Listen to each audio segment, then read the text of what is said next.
کہ جب اسپیکر صاحب کے ڈپٹی اسپیکر کے سامنے جو چیئر کر رہے تھے، جب ان کے سامنے حقائق آئے اور وہ حقائق ایسے تھے جس میں کچھ سیریس قسم کی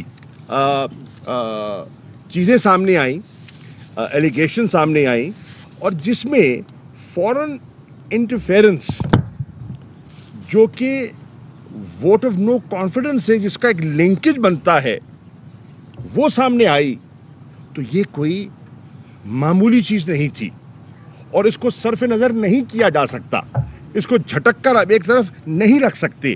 تو چنانچہ انہوں نے کہا کہ یہ جو حقائق میرے سامنے آئے ہیں ان کا پروب ضروری ہے، اس کی چھان بین ضروری ہے۔ ووٹ آف نو کانفیڈنس کو عملی جامہ پہنانے سے انکار نہیں ہے، وہ عمل ہوگا، لیکن یہ جو ایک نئی صورتحال جنم لی ہے اور میرے سامنے آئی ہے، اس کو سامنے رکھتے ہوئے میں اس کو ڈس الاؤ کرتا ہوں تا وقتے کہ یہ حقائق جن کی چھان بین ضروری ہے وہ سامنے نہ آ جائیں۔ تو انہوں نے ووٹ آف نو کانفیڈنس کے اس کو عملی شکل، اس کو منطقی انجام تک پہنچانے میں انکار نہیں کیا، آئین شکنی نہیں کی، کہا کہ اس کو پروب کر لیجئے، اور پروب کے بعد اگر اس میں کوئی حقیقت نہیں بنتی تو ووٹ آف کانفیڈنس جو نو کانفیڈنس ہے وہ آگے چل پڑے گا اور جو نتیجہ ہے وہ سامنے آ جائے گا۔ اب اپوزیشن کو یہ تو ایک چیز جو انہوں نے اس نئی صورتحال کو سامنے رکھتے ہوئے کی ہے، اس پر تو نکتہ چینی کر رہے ہیں، لیکن حیرانی کی بات یہ ہے کہ سر عام سب کے سامنے جو آئین شکنی مسلسل ہوتی رہی ہے کہ وفاداریاں تبدیل کی جاتی رہیں، سیاسی لالچ، ٹکٹوں کے وعدے، ضمیر فروشی، خرید و فروخت، کیا آئین میں ایسی گنجائش ہے؟ کہاں ہے؟ یہاں غیر آئینی حربے یا غیر آئینی حرکتیں دکھائی نہیں دیتی؟ یقیناً دیتی ہیں، عام شہری کو دیتی ہیں، عام شہری کو دیتی ہیں۔ ہاں، جنہوں نے کوئی خاص مقصد حاصل کرنا ہے وہ نظر چرا سکتے ہیں، لیکن جو عام شہری ہے، جو آبزرو کر رہا ہے، جو پاکستان کی خود مختاری اور خودداری پر آنچ نہیں آنے دینا چاہتا، وہ اس پر اپنی رائے میری نظر میں کافی حد تک قائم کر چکا ہے۔ اب میں سمجھتا ہوں کہ اس صورتحال، دیکھیے عدلیہ میں بھی یہ چیز ہے اور اوبیسلی ہمارے وکلاء اپنے وہاں پوائنٹ آف ویو دیں گے، لیکن میں سمجھتا ہوں رولنگ درست ہے یا درست نہیں ہے، وہ ایک تفصیل، ایک لمبی چوڑی، وہ 3 صفحات کی رولنگ ہے، وہ آپ کے علم میں ہے، میڈیا میں سرکولیٹ کر چکی ہے، اس کو دہرانا آج مقصد نہیں تھا۔ اب وہ رولنگ جو ہے وہ صحیح ہے کہ نہیں، اس کی تشریح اعلیٰ عدلیہ نے کرنی ہے اور وہ سب کو سن رہے ہیں، اور جیسے جج صاحبان نے کہا ہم سب کو موقع دیں گے اور سب کو موقع دینے کے بعد ہم اپنا فیصلہ سنائیں گے۔ اب میری گزارش یہ ہے کہ جب فیصلہ آنا ہے، اور یقیناً آنا ہے، چند روز میں آنا ہے، اس کو کوئی لمبا نہیں گھسیٹا جا سکتا، چند چیزیں ہمیں ذہن نشین کرنی ہوں گی اور وہ میں آپ کے ذریعے قوم کے سامنے رکھنا چاہتا ہوں۔ Number 1، Isn't it a fact that the document is a formal communication by the representative of the state of Pakistan in a foreign country containing details of a formal meeting؟ جو کہہ رہے ہیں نا یہ ڈاکومنٹ یہ ہے وہ ہے، تو پروب میں یہ دیکھا جا سکتا ہے کہ یہ ڈاکومنٹ صحیح ہے، یہ کمیونیکیشن صحیح ہے نہیں ہے، کس کی ہے کیا ہے، سامنے آ جائے گا، دودھ کا دودھ پانی کا پانی ہو جائے گا۔ Number 1۔ Number 2، Isn't it a fact that in the meeting vote of no confidence was specifically mentioned and it links with removal of Imran Khan's government as a condition of forgiving Pakistan? Doesn't it also threaten that in case Imran Khan's government survives, it would result in isolation and consequences. یہ ہے اس مراسلے میں نہیں ہے. یہ کہا گیا نہیں کہا گیا. میرا ایک پوائنٹ بھی ہو سکتا ہے, اپوزیشن کا ایک پوائنٹ بھی ہو سکتا ہے. کسی نے اس کو دیکھنا تو ہے, اس کی باریکی میں تو جانا ہے, اس کی تہ تک تو جانا ہے, تب حقائق سامنے آئیں گے نا, عدلیہ کے سامنے بھی, قوم کے سامنے بھی, وکلاء کے سامنے بھی. تیسری چیز, didn't the National Security Committee declare it as interference in Pakistan's internal affairs? اس مراسلے کو سامنے رکھتے ہوئے میں عرض کر رہا ہوں. And decided that demarche be given as earlier recommended by the ambassador. اب اس کی ساری گفتگو کے نچوڑ میں ایمبیسڈر صاحب اپنی ریکمنڈیشن دیتے ہیں کہ یہ اتنا حساس اور اتنا سنجیدہ معاملہ ہے کہ ایز اے ڈپلومیٹ ان کی سفارش ہے کہ دوسری جانب اسلام آباد میں مولانا فضل الرحمان میڈیا سے بات کر رہے ہیں. خان کی آئین شکنی اور اس کی حکومت کی طرف سے اس حوالے سے حال ہی میں کیے گئے اقدامات کی مذمت کریں. ڈپٹی اسپیکر کی رولنگ دو سفارشات تھی. ایک, ڈیمارش کیا جائے, اسلام آباد میں بھی کیا جائے اور واشنگٹن میں بھی کیا جائے. نیشنل سیکورٹی کمیٹی کے انسٹرکشن کو سامنے رکھتے ہوئے دفتر خارجہ نے ڈیمارش کیا, اسلام آباد میں بھی کیا اور واشنگٹن میں بھی کیا. تو ایک تعمیل ہو گئی. دوسرا, نیشنل سیکورٹی کمیٹی کی ہدایت تھی کہ جو اسمبلی کے ممبران کی کمیٹی ہے اور نیشنل سیکورٹی, جس میں ساری جماعتوں کی اہم لیڈرشپ ہے, جس میں جتنے صاحبان جو ہیں جو ان کے اہم ہیں, صف اول کے لیڈر ہیں, وہ سب اس میں موجود ہیں, اس کا اجلاس بلایا جائے, یہ سیلینٹس ان کے سامنے رکھے جائیں اور اس پہ پروب کیا جائے ایک پارلیمنٹری کہ ان کی نظر میں یہ کیا چیز ہے, اس کے کیا اثرات ہو سکتے ہیں, یہ پاکستان کی خود مختاری پر ضرب لگا رہی ہے نہیں لگا رہی, یہ پولیٹیکل انٹرفیئرنس بنتی ہے کہ نہیں بنتی. چنانچہ میٹنگ اسپیکر صاحب نے دعوت دی, ممبران نیشنل سیکورٹی جو ہے اسمبلی کی, ان کو دعوت دی. ہمارے لوگ گئے. اپوزیشن کیوں نہ آئی؟ اسمبلی میں بات آئی, سب سن رہے تھے کہ جی اسپیکر صاحب نے یہ کمیٹی تشکیل دی ہے, آج جو لیڈرز ہیں وہ جو سوال اٹھا رہے ہیں, ہمیں یہ بتایا جائے, ہمیں وہ بتایا جائے, تو آپ تشریف لے آتے نا, آپ اس میں بیٹھ جاتے. اور عدلیہ میں بھی جب بحث ہوئی تو ایک فاضل جج نے کہا تو آپ تشریف کیوں نہیں لے گئے؟ آپ جاتے سوالات اٹھاتے, اپنی تسلی کرتے. نہیں آئے. پانچویں چیز میں عرض کرنا چاہوں گا, inquiry be held to give findings on above points جو میں نے آپ کے سامنے پیش کیے ہیں, اینڈ آلسو پروب. یہ اتنا سینسٹیو میٹر ہے کہ اس سے نظر نہیں چرائی جا سکتی. اس لیے تحریک انصاف کہہ رہی ہے ذرا ٹھہر کے, ذرا تحمل سے, جلد بازی نہ کیجیے. ہم کہیں نہیں بھاگ رہے. ہم آپ کو اپنے ووٹ آف نو کانفرنس کرنا ہے, اگر آپ کی بات میں وزن آتا ہے ہو جائے گا, اس سے انکار نہیں ہے, کوئی آئین شکنی کا ارادہ نہیں ہے. لیکن یہ دیکھ لیجئے, یہ انہونی چیز ہو رہی ہے, یہ ڈائریکٹ انٹرفیئرنس ہے ان دی پولیٹیکل افیئرز آف پاکستان. اور آپ نے دیکھا کہ اب تو کئی باہر کے ممالک نے اور اہم ممالک نے بھی اپنی تشویش کا اظہار کیا ہے. آپ کے سامنے ہے یہ خبر, یہ کس سطح پر چلی گئی ہے.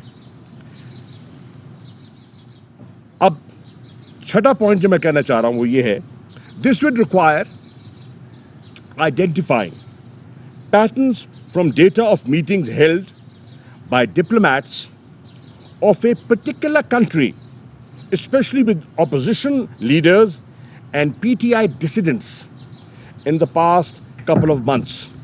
اب یہ جو ہوا, یہ جو ووٹ آف کانفیڈنس ہوا, نو کانفیڈنس جو ہوا, یہ راتوں رات تو نہیں ہو گیا.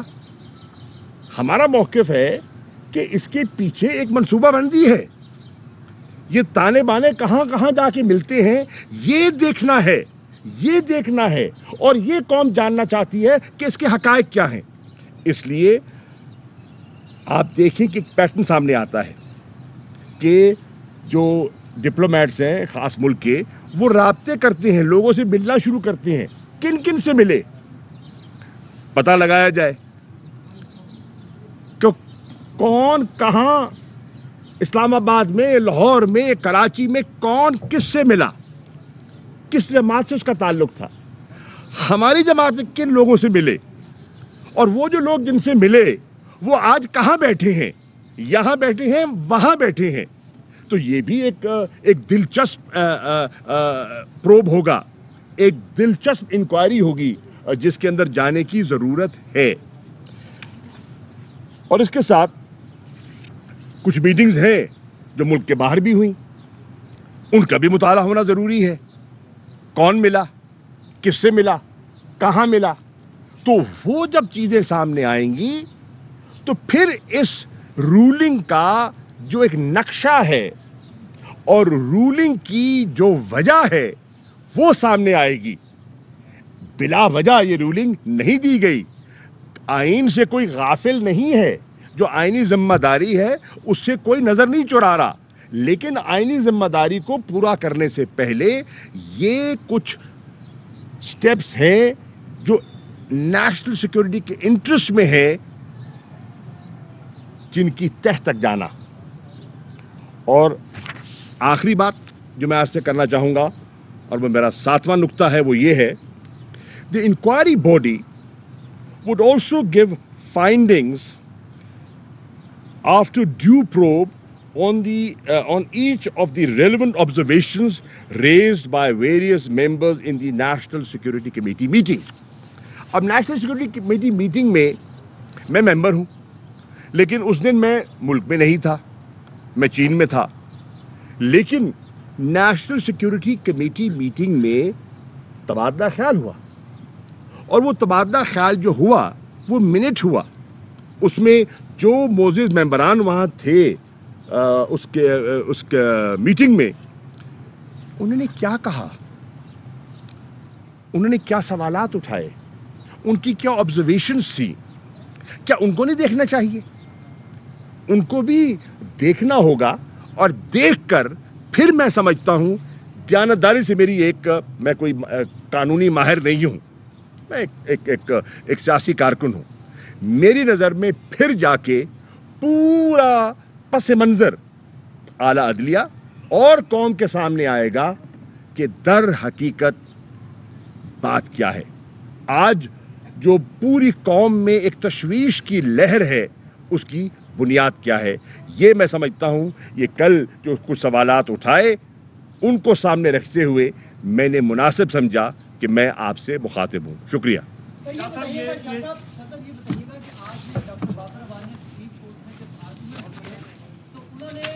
इमरान खान की तरफ से ये कहा कि इमरान खान तो चाहते हैं कि सारे मामले पर जुडिशियल कमीशन बने और इसकी तहकीकात करें। क्या आप भी इसको एंडोर्स करते हैं? देखिए मेरे भाई, प्रोब है ना, मैं कह रहा हूँ प्रोब। अब प्रोब कौन करेगा? प्रोब किसी ने करना है ना, तो आला अदलिया कर सकती है, आला अदलिया कर सकती है, और वो एक स्पेशल कमीशन तश्कील दे सकती है, जुडिशियल कमीशन, जो उसको प्रोब कर ले। बिल्कुल मुमकिन है, और अगर उन्होंने कहा है तो उनकी बात में वजन है। सर, डिमांड मतलब ये डिमांड कर रही है पीटीआई की?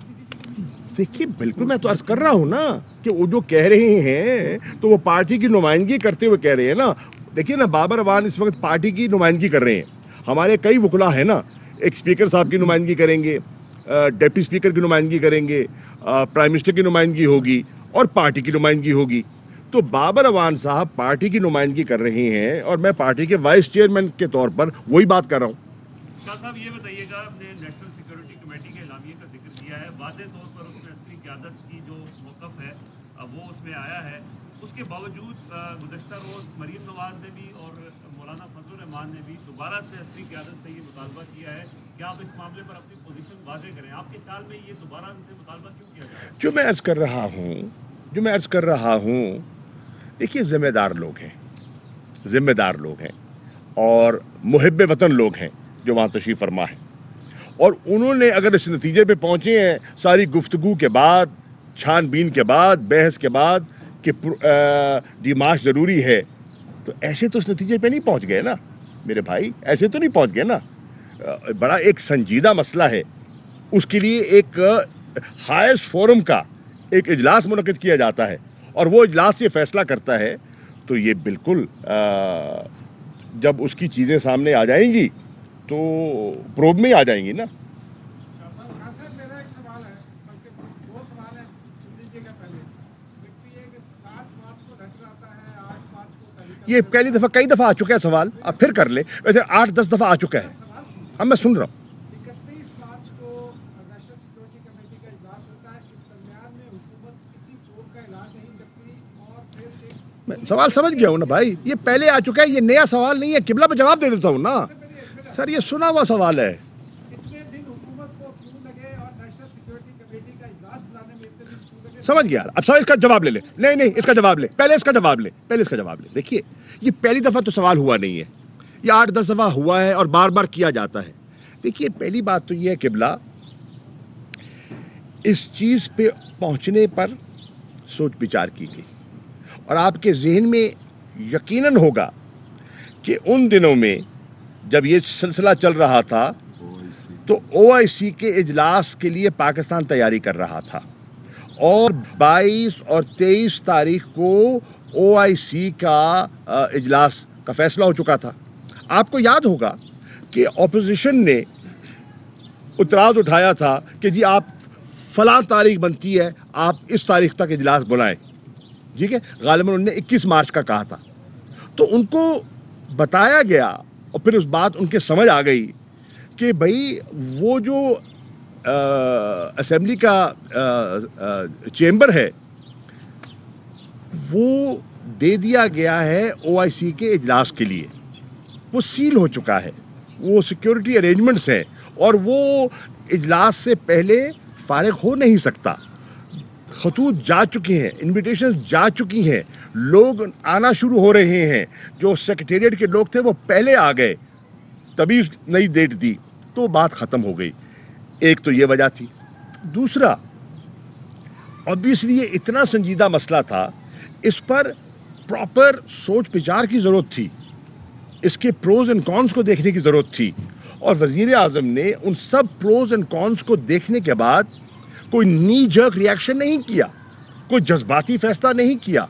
उन्होंने अपनी दानिस्त में बड़े तहम्मुल से इस नतीजे पे पहुंचे कि हाँ, मैं अब as chief executive of the country इस नतीजे पे पहुंचता हूं कि इसकी अहमियत इस नौइयत की है कि नेशनल सिक्योरिटी कमेटी का इजलास बनता है। चुनाचे उन्होंने नेशनल सिक्योरिटी का इजलास बुलाया और वो फिर आपके सामने है। कुरैशी साहब, आपकी वज़ारत-ए-ख़ारिजा, आप कह रहे हैं बिल्कुल उसको मुतनाज़िर नहीं बनाना चाहिए, लेकिन वज़ीर-ए-आज़म इमरान खान कहते हैं कि भारत की पॉलिसी जो है, ख़ारिजा पॉलिसी बहुत बेहतर है पाकिस्तान की निस्बत, और आपकी भाईजान ये देखो ना, सवाल तो अब सर बतौर वाइस चेयरमैन सुने, वज़ीर-ए-ख़ारिजा ना सुने, वो तो ख़त्म हो गया, वो तो साबका हो। हमारे आपने पहले भी पूरे सवाल नहीं सुने, आप सुन लीजिए। और दूसरा सर ये है कि आप कहते हैं मुतनाज़ा ना बनाए, आपकी वज़ारत तो साफ जान में भी नहीं है, तो वज़ीर आज़म आपकी वज़ारत पे तनकीद कर रहे हैं। दूसरा सवाल ये है कि नदीम अफजल चंद बड़े अहम इंतखाबात कर रहे हैं वफाकी काबीना के हवाले से और फॉरेन पॉलिसी के हवाले से, उस पर आप क्या कहें? देखिए, पहली बात तो ये है कि अल्हम्दुलिल्लाह मैं आज साबका वज़ीर ख़ारिजा हूँ, मुझे पाकिस्तान के फ़ॉरेन ऑफिस के प्रोफेशनलिज्म पर फ़ख्र है। मंझे हुए लोग हैं, अच्छे लोग हैं और अपना काम दयानतदारी से करते हैं, नंबर 1। नंबर 2, जहाँ तक परफॉर्मेंस का ताल्लुक़ है, वज़ीर आज़म ने कैबिनेट मीटिंग्स में तारीफ़ की है और उस दिन अभी 3 अप्रैल को जो इजलास था MNAs का, उस पर उनके अल्फाज थे, ये मेंबर्स बैठे हुए थे कि आउटस्टैंडिंग परफॉर्मेंस थी of the foreign office and the foreign minister. तो मैं मुतमईन हूँ अल्हम्दुलिल्लाह। बाकी किसी को पसंद आए ना पसंद, हर किसी की राय है। बाकी नदीम अफजल चंद मेरे दोस्त हैं, हम कॉलीग रहे हैं, साथ रहे हैं, वो जो कहें वो कह सकते हैं, मैं उनका बंदिश नहीं लगाऊंगा। देखिए वो क्या कह रहे हैं, वज़ीर आज़म की बात को समझिए। भारत के साथ तो हमें, हमारी गवर्नमेंट को तो कई इस मौजूदा भारत की हुकूमत से सीरियस इश्यूज हैं. जिस तरह वो मकबूजा कश्मीर में इंसानी हकूक़ की पामाली कर रही है, जो जुल्म कर रही है, हमने तो उस गवर्नमेंट को एक्सपोज किया है, हर लेवल पे किया है. वो कह रहे हैं, समझने की बात यह है कि भारत सिक्योरिटी काउंसिल का मेंबर होने के बावजूद अमेरिका के इस वक्त कुर्बत के बावजूद, जिसको कि वो अपना नेट सिक्योरिटी प्रोवाइडर कहते हैं, उसके होने के बावजूद वो सिक्योरिटी काउंसिल में जो अमेरिका चाहता है वो मनोवन वो कबूल नहीं करता, एब्सटेन करता है. वो जनरल असेंबली के इजलास में अमेरिका के दबाव के बावजूद एब्सटेन करता है. वो ह्यूमन राइट्स काउंसिल में एब्सटेन करता है. वो IAEA के इजलास में एब्सटेन करता है.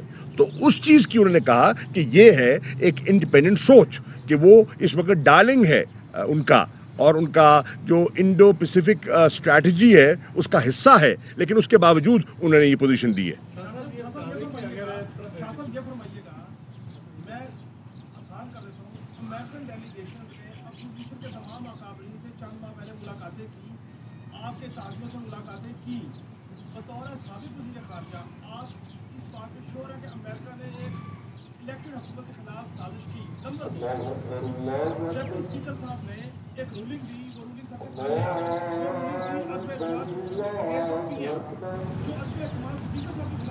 जी, तो शाह महमूद कुरैशी साहब गुफ्तगू कर रहे थे और साबिका वज़ीर ख़ारजा हैं. इस वक्त उन्होंने बड़ी अहम मामलात पर बात की. इस वक्त वक्फ़ा अज़ान है तो इसलिए खामोशी इख्तियार की. उन्होंने कहा कि नी जर्क फैसला कोई वज़ीर आज़म साहब ने नहीं किया था, यानी कि जज्बाती फैसला नहीं किया, और सलामती कमेटी का इजलास बनता है वो बुलाया. अच्छा, स्पीकर की जानिब से, इनकी जानिब से कहा गया कि उन्होंने भी बुलाया था अपोजिशन को कि आएँ, अपने तहफ़्फ़ुज़ात रखें, और असम्बली की जो कौमी सलामती कमेटी है उसमें, लेकिन कोई भी वहाँ पर पेश होने को तैयार नहीं हुआ.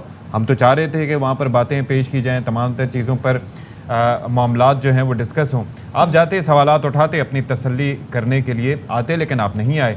ये इतना नाजुक मसला है कि इससे नज़र नहीं चुराई जा सकती.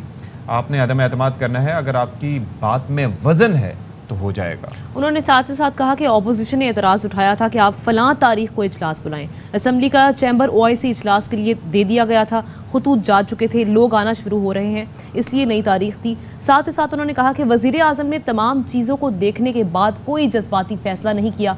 वज़ीर आज़म ने कहा कि सलामती कमेटी इजलास बनता है और उन्होंने इस हवाले से इजलास भी बुलाया. ये सिलसिला चल रहा था तो पाकिस्तान OIC की तैयारी कर रहा था. उन्होंने ये जवाब दिया और साथ ही साथ उन्होंने कहा कि पता लगाया जाए कि कौन डिप्लोमेट किन किन लोगों से मिला.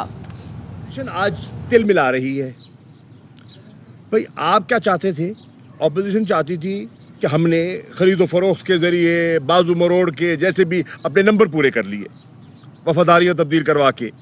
ठीक है, आपको जो नंबर दरकार था आपके उससे ज़्यादा नंबर मिल गए. ओके, तो आपका फिर एक मंतकी अमल क्या होना चाहिए था कि हर चीज़ को बलाए ताक रखते हुए हमारा वोट हो जाए, जिसमें हम साबित कर दें कि वज़ीर आज़म जो है वो हाउस का अब एतमाद इंजॉय नहीं करते और 172 से ज़्यादा लोग इधर बैठे हैं. यही ऑब्जेक्टिव होना चाहिए था ना. तो फिर उनको किसने कहा था कि वो स्पीकर के खिलाफ अदम एतमाद उस वक्त मूव कर दें और उसी दिन एक नया शोशा छोड़ दें? ऑपोजिशन भी ज़रा अपने किए पे ठंडे दिल से सोचे. ऑपोजिशन जो कुछ करती रही है वो किसी से पोशीदा नहीं है, और मज़ीद चीज़ें ये प्रोब जो होगा तो सामने आ जाएंगी. इनके बाद आप जाता हूँ.